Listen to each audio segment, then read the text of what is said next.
नमस्कार साथियों, स्वागत है नई वीडियो में। दोस्तों आज की इस वीडियो में हम लोग मेजर 4 जिनका भी सेशन 22 से 26 है उसके लिए जो भी चाहे आर्ट्स के हों, साइंस के हों या कॉमर्स के हो, अगर आपने माइनर में यानी माइनर वोकेशनल में स्ट्रेस मैनेजमेंट रखा यानी कि तनाव प्रबंधन, ठीक है, तो ये आपके लिए वीडियो इम्पॉर्टेंट है क्योंकि इस वीडियो में हम लोग इसका मॉडल क्वेश्चन पेपर देखेंगे, साथ ही साथ हिंदी में समझेंगे। ठीक है, आप लोग के पास एक कन्फ्यूजन भी है कि ये एग्ज़ाम जो है हिंदी में होगा या इंग्लिश में। दोस्तों माइनर सब्जेक्ट है इसलिए दोनों लैंग्वेज में होगा। ठीक है, तो आप ये घबराइए मत। इस मॉडल क्वेश्चन पेपर के थ्रू से हम लोग एग्जाम पैटर्न, इंपॉर्टेंट क्वेश्चन और किस टाइप से एग्जाम आएगा, मतलब एग्जाम में क्वेश्चन आएगा, हर एक चीज़ को देखेंगे। तो वीडियो को पूरा देखिएगा, थोड़ा भी अच्छा लगे लाइक कर दीजिएगा। चलिए शुरू करते हैं।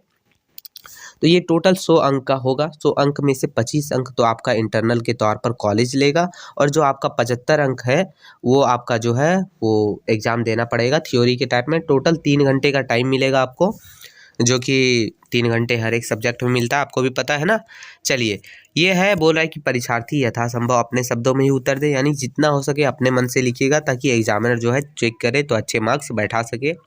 सभी प्रश्नों का उत्तर देना है। इसमें टोटल 3 खंड है, खंड का, खंड खा और खंड गा। ठीक है, ये खंड का में आपको लिखा है कि निम्नलिखित वस्तुनिष्ठ प्रश्नों का उत्तर दे, यानी कि ये टोटल 5 अंकों का होता है और 5 मतलब 5 क्वेश्चन होता है और 5 अंकों का, यानी एक एक अंक हर एक क्वेश्चन के लिए। तो ये चीज़ आप ध्यान रखिएगा।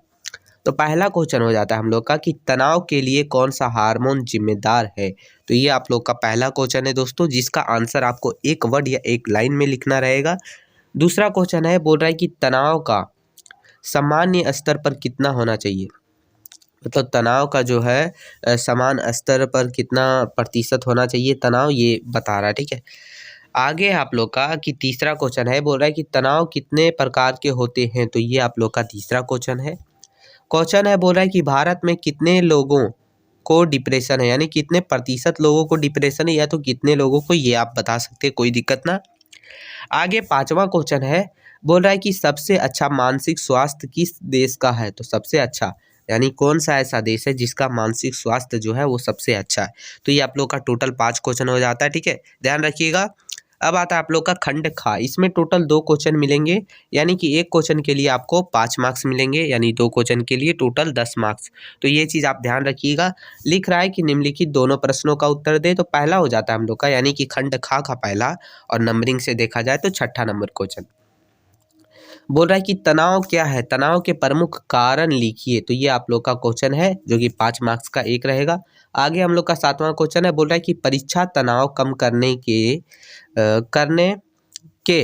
परीक्षा पूर्व उपाय लिखे। तो यानी कि परीक्षा का अगर आपके पास तनाव है, परीक्षा से पहले इसको कम करने का जो है वो कौन सा उपाय है, कौन सा तरीका है। तो ये चीज़ आप अपने मन से भी लिख सकते हैं या फिर थोड़ा सा पढ़ लीजिएगा तो अच्छा रहेगा। ठीक है, तो ये चीज़ है। अब आता है खंडगा। खंडगा में टोटल आपको 7 क्वेश्चन मिलेंगे दोस्तों। 7 लॉन्ग टाइप क्वेश्चन रहेंगे, जिनमें से आपको जो भी पसंद रहेगा उनमें से 4 सेलेक्ट करके उसका आंसर देना है। यानी टोटल 4 का आपको 60 मार्क्स मिलेंगे, यानी कि एक क्वेश्चन के लिए 15 मार्क्स, तो टोटल 4 के लिए हो गया 60। ये चीज़ आपको ध्यान रखिएगा। ठीक है, तो आप इसे एकदम मत छोड़िएगा। ठीक है, जैसे भी हो सके आप ये चारों का आंसर दे ही दीजिएगा। तो खंडगा में बोल रहा है निम्नलिखित में से किन्हीं 4 प्रश्नों का उत्तर दे। पहला क्वेश्चन हो जाता है, बोल रहा है कि मानसिक तनाव के कारण एवं परिणाम की विवेचना कीजिए। यानी कि मानसिक तनाव जो होता है उसका क्या कारण है और उसका क्या परिणाम होता है। तो ये चीज़ आपको लिखना है 8वां नंबर क्वेश्चन में। ठीक है, 9वां नंबर क्वेश्चन है, बोल रहा है कि तनाव क्या है, तनाव प्रबंधन की विभिन्न तरीकों पर चर्चा करें। तो तनाव क्या है और इसका प्रबंधन, यानी कि इससे बचाव के लिए प्रबंधन क्या क्या किया जा सकता है, कौन कौन से तरीके हैं। तो ये चीज़ आपको लिखना है। आगे आ जाता है हम लोग का क्वेश्चन नंबर 11वां। बोल रहा है कि तनाव को परिभाषित करें और तनाव के स्रोतों पर चर्चा करें। यानी कि तनाव क्या है उसका परिभाषा लिखिएगा और इसका जितने भी स्रोत हैं उसके ऊपर आपको उसके स्रोतों के बारे में लिखना है। तो ये हो गया दोस्तों। आगे है क्वेश्चन नंबर 12 दोस्तों। बोल रहा है कि पर्यावरणीय तनाव के मूलभूत परिकल्पना का वर्णन कीजिए। तो ये हम लोग का 12 नंबर क्वेश्चन है। क्वेश्चन नंबर 13 जो है वो मोस्ट इम्पॉर्टेंट है क्योंकि ये आने के चांसेस ज़्यादा है। बोल रहा है कि भारत में किशोरों पर तनाव के बढ़ती समस्या पर चर्चा कीजिए। यानी कि भारत में जो है वो किशोरों पर जो है तनाव बढ़ रहा है, वो इसकी समस्या बढ़ रही है, उसके बारे में आपको लिखना है। तो क्यों बढ़ रहा है ये चीज़ आपको ठीक है। अब हम लोग का दोस्तों लास्ट क्वेश्चन है, क्वेश्चन नंबर 14 बोल रहा है कि तनाव के विभिन्न प्रकारों की सूची बनाइए तथा प्रत्येक का विस्तार से वर्णन कीजिए। यानी तनाव जो है उसका कितने प्रकार है उनका सूची बनाइए, यानी कि एक एक करके लिखिए। साथ ही साथ सबके बारे में जो है अच्छे से वर्णन कीजिए, उनके बारे में अच्छे से डिटेल में लिखिए। तो ये टोटल क्वेश्चन है 7, ठीक है, जिनमें से किसी भी 4 का आंसर देना रहता है।